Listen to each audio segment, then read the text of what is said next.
السلام عليكم، مرحبا بكم معايا في فيديو اليوم هنتكلم عن المباراة اللي هتجمع بين الأهلي والهلال السوداني. مباراة كلنا عارفين انها بكرة ان شاء الله هتتلعب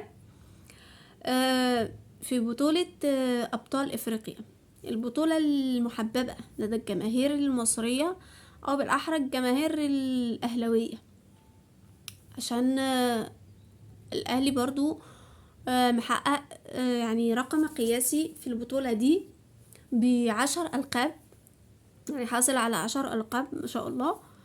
المباراة هتتلعب بكرة في ملعب السودان، يعني بدون جمهور، مفيش جمهور في المباراة بكرة. المباراة زي ما احنا عارفين مهمة قوي بالنسبة للفريقين، يعني مهمة بالنسبة للفريقين. ليه؟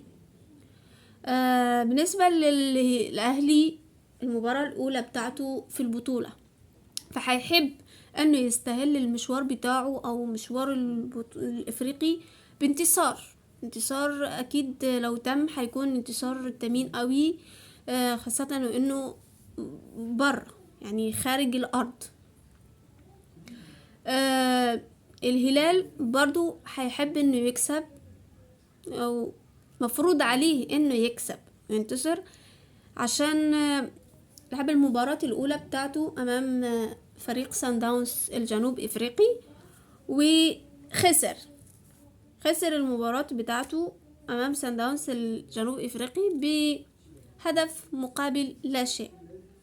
فهو مفروض عليه دلوقتي أو هيكون حابب قوي إنه يكسب الماتش ده عشان يفضل منافس في البطولة ويكون عنده حدود انه يعدي من دور المجموعات.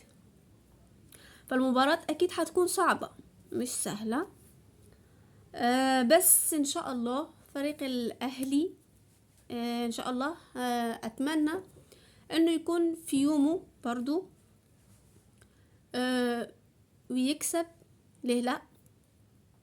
مع انه فريق الاهلي عنده غيابات كتير، وعندهم لعيبة عندهم ارهاق بسبب انهم كانوا لاعبين في بطولة كأس العالم للأندية اللي اتقامت مؤخرا في المغرب. انه برضو عندهم غيابات كتير، عندهم حوالي 9 غيابات كده. ان شاء الله الغيابات دي ما تأثرش، بس في اهم غيابات 3 غيابات اللي هم زي عمرو السولية وكريم فؤاد واكرم توفيق. ال3 لعيبة دول برضو مش هيلعبوا بكرة، بس ان شاء الله اللعيبة اللي موجودين يعني يكونوا في يومهم، ان شاء الله يكونوا قد المسؤولية برضو، ان شاء الله بيأدوا مباراة حلوة. نتمنى انها تكون مباراة للأهلي. تاريخ اللقاءات بتاع الفريقين، هو التقوا الفريقين من قبل في 8 مواجهات على مستوى دوري أبطال إفريقيا. كان في 3 مواجهات يعني أو 3 انتصارات للأهلي، في انتصارين للهلال، وفي 3 تعادلات. يعني ممكن نقول في تكافؤ فرص بين الفريقين. الماتش أكيد هيكون صعب، هيكون مشيق، هيكون فيه يعني في ان شاء الله نتمنى يكون فيه فرص كتير.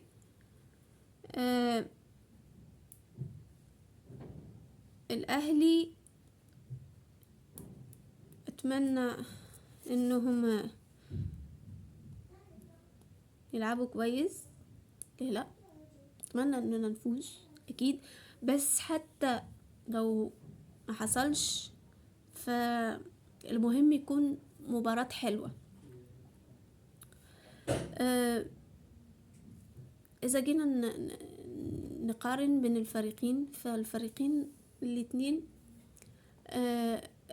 بالنسبة نشوف البطولة المحلية، الفريقين، فريق الهلال بالنسبة للبطولة المحلية فهو في المركز الأول ب44 نقطة أظن، يعني في فارق 9 نقاط بينه وبين صاحب المركز الثاني اللي هو المريخ. الأهلي برضو في الصدارة في البطولة المحلية، في عنده 3 مباريات ناقصة مؤجلة، يعني لسه ملعبش 3 مباريات، في عنده 3 مباريات مؤجلة ولسه هو في المركز الأول. يعني زي ما بقول في تكافؤ فرص. نتمنى انه الاهلي اكيد يكسب، ليه لا. اتمنى انه مباراة بكرة تكون مباراة حلوة. ان شاء الله اكيد هيكون في رياكشن اثناء المباراة، ان شاء الله هنتفرج على المباراة ونعمل رياكشن مع بعض. هينزل بعد المباراة ان شاء الله برضو هيكون في تحليل المباراة. اتمنى انهم يقدموا لنا في الاخير كده مباراة تليق بالفريقين، مباراة حلوة، مباراة في المستوى. وشكرا ليكم انكم تابعتوني لغاية هنا ولغاية اخر الفيديو.